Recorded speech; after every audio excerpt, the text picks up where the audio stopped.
안녕하세요 여러분, 미국 주식으로 우리나라의 부자되게 메이저얼입니다. 오늘의 미국 증시 시황 분석 보도록 하겠습니다. 특히나 이제 나스닥 4%대 상승하는 모습, 폭등하는 모습을 보여주었는데 폭등한 이유에 대해서 알아보도록 하겠습니다.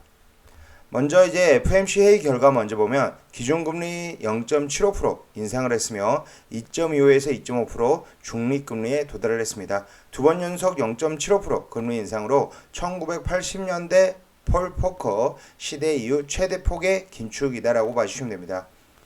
현재 6월 FOMC 회의와는 다르게 전원이 0.75% 금리 인상에 만장일치를 찬성을 했으며 인플레이션에 대응하기 위해 금리를 지속적으로 올리는 것이 적절하다라고 발표를 했습니다. 위험이 있는 경우 정책 조정 가능성 역시 밝혔다라고 봐주시면 됩니다. 현재 성명서는 인플레이션 위험에 대해 유지한 반면 지출과 생산 지표들이 악화하고 있다고 밝혀 경제 둔화를 인식하고 있음을 시사를 했습니다. 제롬 파월 의장은 데이터가 유지된다면 다음 회의에도 0.75% 금리 인상이 적절할 것이다라고 밝혔지만 상황에 따라서는 기조가 완화될 수 있다라고 발언을 했으며 거시적인 불확실성이 강해 연준이 명확한 가이던스를 제시하지 못하고 있으나 근원 데이터 등 관련 지표를 근거로 결정에 나설 것임을 시사하고 있습니다. 현재 시장은 긴축 완화 가능성의 10년물과 2년물 국채금리 모두 하락 전환했으며 현재 나스닥 지수가 4% 상승하는 모습을 보여주었다고 하시면 됩니다. 특히나 이제 증시가 큰 폭에 상승할 수 있었던 요인, 제롬 파월 연준 의장은 지금 현재 미국 현재의 경제는 경기 침체에 도달하지 않았다. 경기 침체가 아니다라고 얘기를 하면서 증시가 상승폭을 올려갔다라고 봐주시면 됩니다. 현재 다우는 1.37% 상승한 32,197포인트, 나스닥은 4.06% 상승한 12,032포인트, S&P는 2.62% 상승한 4,023포인트에 도달을 했으며 최근 들어서 이제 월가에서는 S&P 500 기준으로 4,170선에 도달할 수 있다라고 얘기가 있습니다. 이렇게 이제 차트만 보았을 때 현재 시황 차트를 보았을 때 2시 30분 동부 시간으로 2시 30분 이후부터 급격하게 증시가 올라가는 모습을 보였다. 지난번 FOMC 때도 동일하게 제롬 파월 연준 의장 발언 립 서비스를 통해서 증시가 급격하게 올라갔고 그 다음날 하락하는 모습을 보여주었는데 이번에도 그렇게 될지는 한번 지켜봐야 될 것으로 생각이 되고요. 일단은 증시 자체 나스닥만 보면은 지난번 상승폭보다는 훨씬 큰 모습을 보여주고 있다고 봐주시면 됩니다.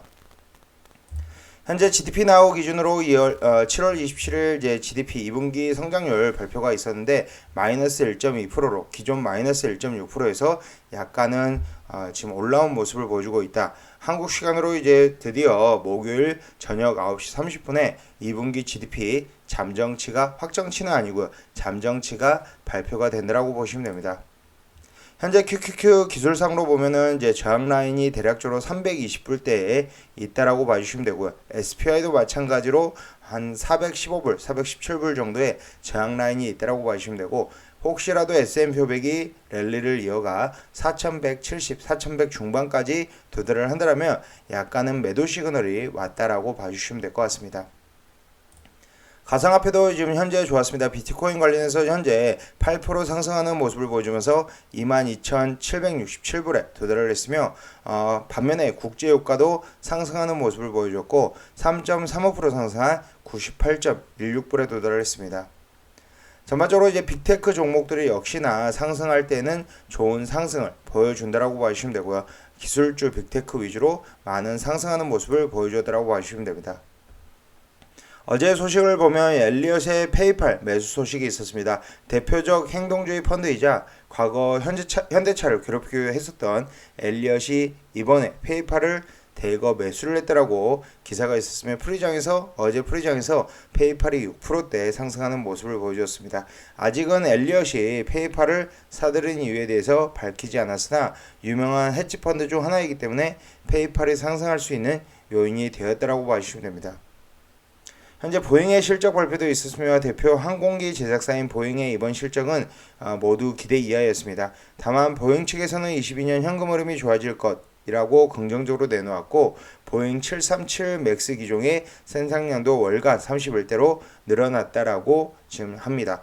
특히나 이제 앞으로 이런 리오프닝이 점점 좋아질 것으로 저는 예상하고 있는데, 특히나 이제 항공 수요가 많아짐으로 인해서 보잉 항공기 제작 인도량 늘어날 것으로 생각이 되고요. 마찬가지로 지난 2분기와 비교를 하면 항공기 인도량 2분기에 50% 이상 늘어났다라고 봐주시면 됩니다.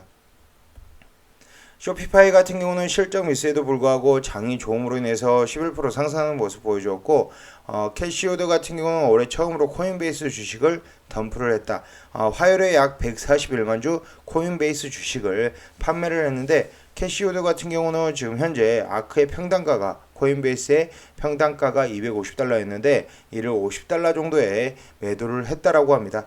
점점 이제 반대로 하는 모습들을 보여주고 있다. 테슬라 매수 외에는 반대로 하는 모습을 보여주고 있고, 특히나 이제 141만 주를 $50 정도에 매도를 했는데 지금 현재 증시가 상승하면서 코인베이스도 가상화폐가 오르면서 58.83불로 더 오르는 모습을 보였다라고 봐주시면 됩니다.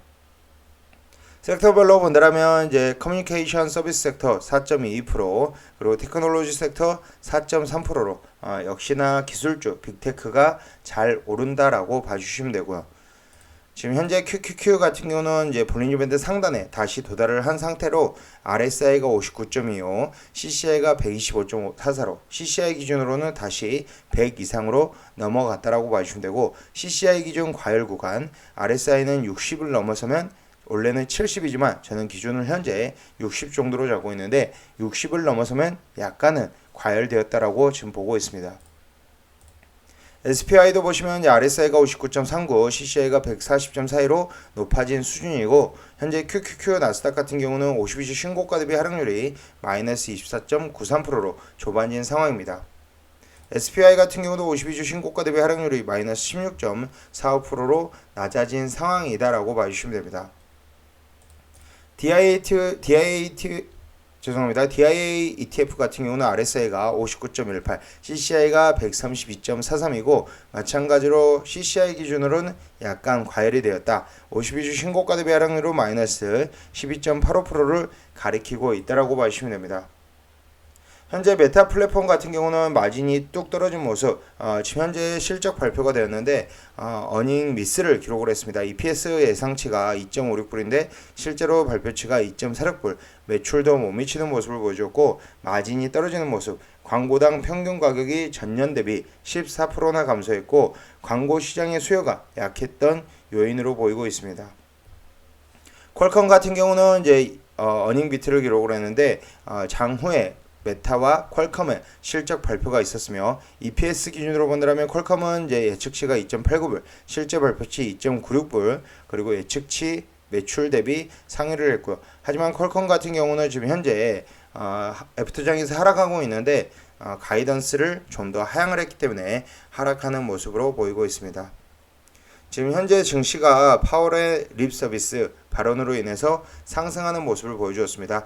큰 폭의 상승하는 모습을 보여줬으나 그래도 아직은 안심하기 이르다. 어느 정도 증시가 상승하는 모습을 보이고 기술적으로 봤을 때 현재 혹시라도 S&P 500이 지금 현재 보시면 4150선, 4100 중반까지 도달을 한다면 어느 정도는 매도를 하면서 현금 확보를 최소 20에서 30% 이상은 해두는 게 맞다라고 보고 있고요. 4100 중반대를 좀 기억을 하시면서 투자를 하시면 될 것 같습니다.